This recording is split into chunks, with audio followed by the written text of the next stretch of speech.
Hello BSc second year. इस lecture में हम क्रोमेटोग्राफी के सेकंड पोर्शन में स्टडी कर रहे हैं क्लासिफिकेशन ऑफ क्रोमेटोग्राफी। क्रोमेटोग्राफी का वर्गीकरण किस प्रकार किया जाता है या विभिन्न प्रकार की क्रोमेटोग्राफी कौन कौन सी है। तो जैसा कि हमने अध्ययन किया, क्रोमेटोग्राफी में बेसिक प्रिंसिपल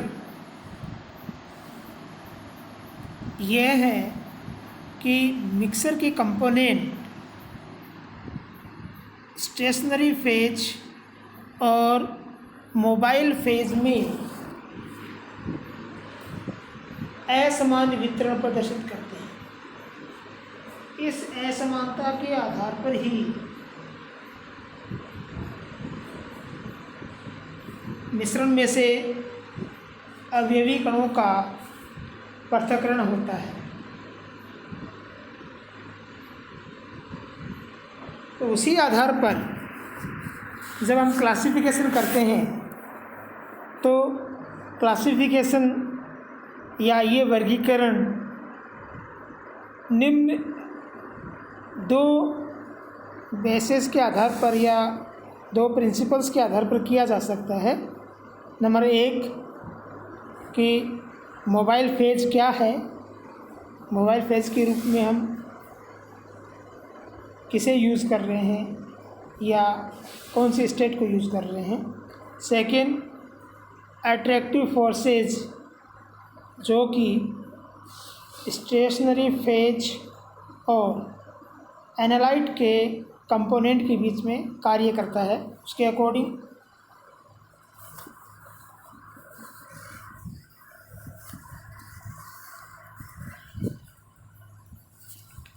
इसमें से हम मोबाइल फेज के अकॉर्डिंग क्लासिफिकेशन अगर देखें तो ये मोबाइल फेज गैसियस स्टेट में भी हो सकती है और लिक्विड स्टेट में भी हो सकती है।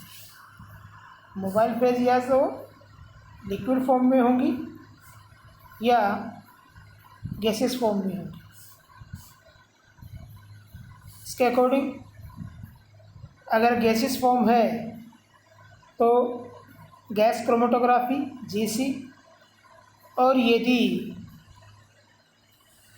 लिक्विड मोबाइल फॉर्म है तो लिक्विड क्रोमेटोग्राफी। मोबाइल फेज के अकॉर्डिंग मुख्य रूप से ये दो प्रकार की क्रोमेटोग्राफी है। इसी में फर्दर हम ऑर्गेनिक सॉल्वेंट यूज़ करें तो ऑर्गेनिक सॉल्वेंट के अकॉर्डिंग स्पेसिफिक लिक्विड क्रोमेटोग्राफी और सुपर क्रिटिकल फ्लूइड क्रोमेटोग्राफी के रूप में भी हम इनका क्लासिफिकेशन कर सकते हैं। यहाँ पर जो स्टेशनरी फेज है उसको हम कंसिडर नहीं कर रहे हैं, लेकिन जब हम स्टेशनरी फेज की बात करेंगे, जैसे अभी हमने मोबाइल फेज का बात किया, तो मोबाइल फेज दो रूप में हो सकती है, दो फॉर्म में हो सकती है, लिक्विड फॉर्म और गैसियस फॉर्म। ऐसे स्टेशनरी फेज या तो लिक्विड फॉर्म हो सकती है या सॉलिड स्टेट हो सकती है। तो इनके अकॉर्डिंग हम विभिन्न प्रकार की क्रोमेटोग्राफी का स्टडी कर सकते हैं। लिक्विड क्रोमेटोग्राफी जब लिक्विड सॉलिड स्टेट में हो या स्टेशनरी फेज में हो और लिक्विड ही मोबाइल फेज में हो तो लिक्विड क्रोमेटोग्राफी, या लिक्विड गैस क्रोमेटोग्राफी जब लिक्विड स्टेशनरी फेज में है और मोबाइल फेज में गैसियस फॉर्म हो। अगर स्टेशनरी फेज के रूप में हम सॉलिड फॉर्म को लें और मोबाइल फेज के रूप में लिक्विड फॉर्म को लें तो सॉलिड लिक्विड क्रोमेटोग्राफी, और मोबाइल फेज के रूप में गैस को लें तो सॉलिड गैस क्रोमेटोग्राफी। इस प्रकार से इनका वर्गीकरण किया जा सकता है।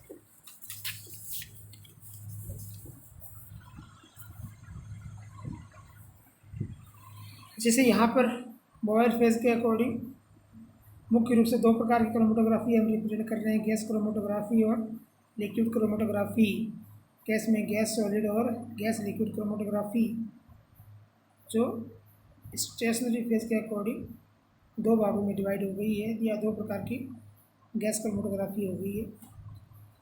लिक्विड क्रोमेटोग्राफी को हम column chromatography, higher performance chromatography, thin layer chromatography के रूप में और आगे इनको वर्गीकृत कर सकते हैं, क्लासिफाई कर सकते हैं। कॉलम क्रोमेटोग्राफी मोबाइल फेज या जो लिक्विड है उसके ग्रेविटी फ्लो के कारण होती है। हाई परफॉर्मेंस में जो लिक्विड है उसको प्रेशर के साथ फ्लो करवाया जाता है, और थिन लेयर क्रोमेटोग्राफी में वो एब्जॉर्प्शन के थ्रू मूव करता है। अट्रैक्टिव फोर्सेस के अकॉर्डिंग क्रोमेटोग्राफी को हम absorption chromatography, ion exchange chromatography, partition chromatography और साइज एक्सक्लूजन क्रोमेटोग्राफी के रूप में क्लासीफाई कर सकते हैं। साइज एक्सक्लूजन में जो मॉलिक्यूलर साइज है उसके अकॉर्डिंग मिक्सर के जो कंपोनेंट है उनका सेपरेशन किया जाता है। साइज एक्सक्लूजन में फिर हम इसको आगे और डिवाइड कर सकते हैं, जैसे जेल, पारगमन और छलनी पृथक्करण विधियाँ, इनके द्वारा भी इनको इस रूप में भी इनको हम परिभाषित करते हैं।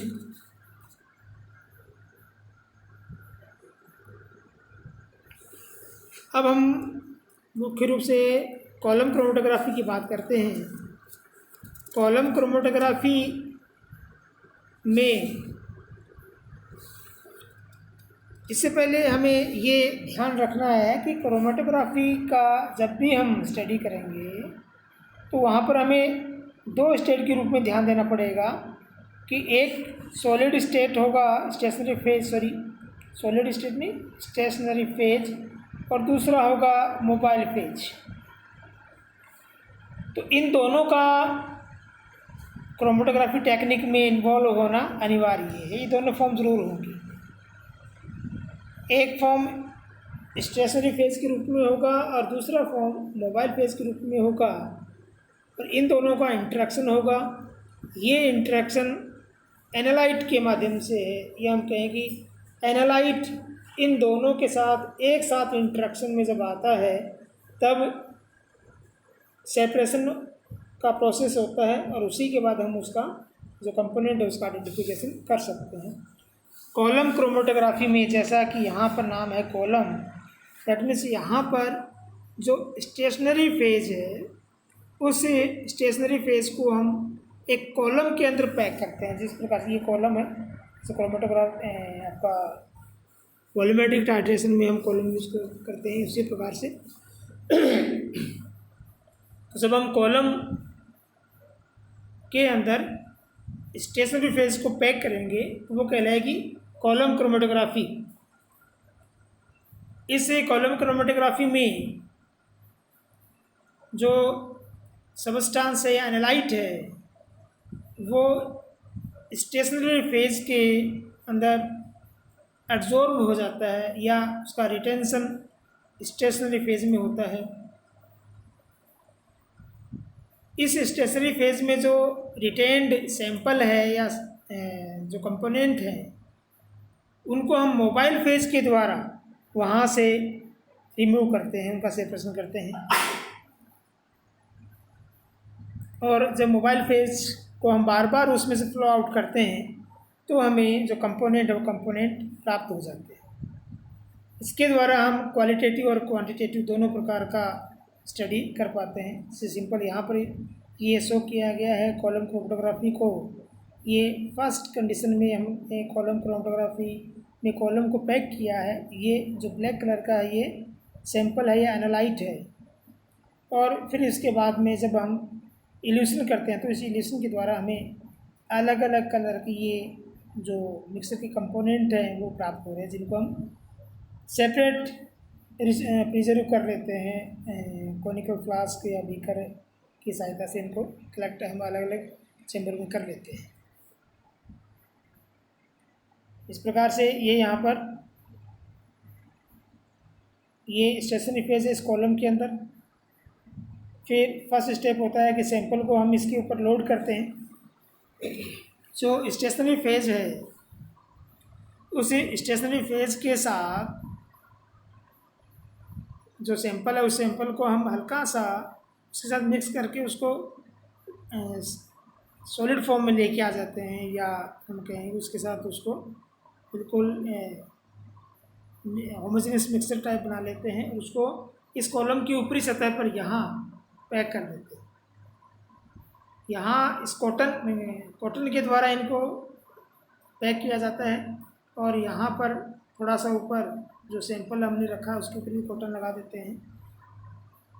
अब जब हम ऊपर से सॉल्वेंट को ऐड करेंगे, सॉल्वेंट को जब हम ऊपर से ऐड कर रहे हैं तो इल्यूशन प्रोसेस हो रहा है। इस प्रोसेस को हम बोल रहे हैं इल्यूशन।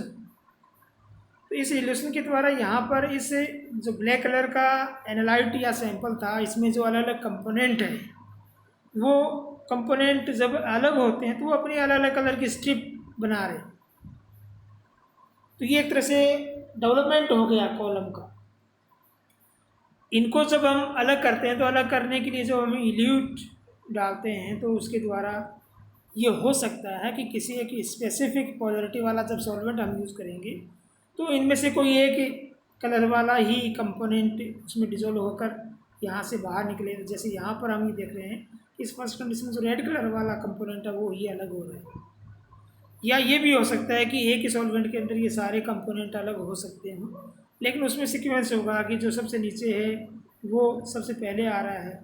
तो हम कलर के अकॉर्डिंग इनका कलेक्शन करेंगे। जब तक रेड कलर का आ रहा है हम उसको एक बीकर में हमने उसको कलेक्ट कर लिया।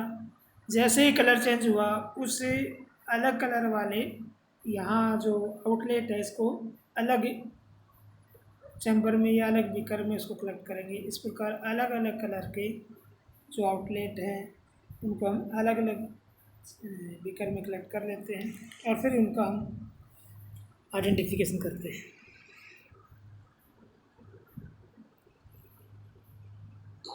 जैसे ये इस प्रकार से यहाँ पर ये शो हो रहा है कि पहले ब्लैक कलर का हमने यहाँ पर ये शो किया और नेक्स्ट में जैसे येलो कलर वाला है वो आउटलेट के रूप में नीचे आ रहा है, उसको हमने इस बीकर में कलेक्ट कर लिया। फिर सेकेंड यूनिट में हमने जो रेड कलर वाला उसको कलेक्ट कर लिया। इस प्रकार से जो कंपोनेंट है उन कंपोनेंट को हम सेपरेट करते जाते हैं।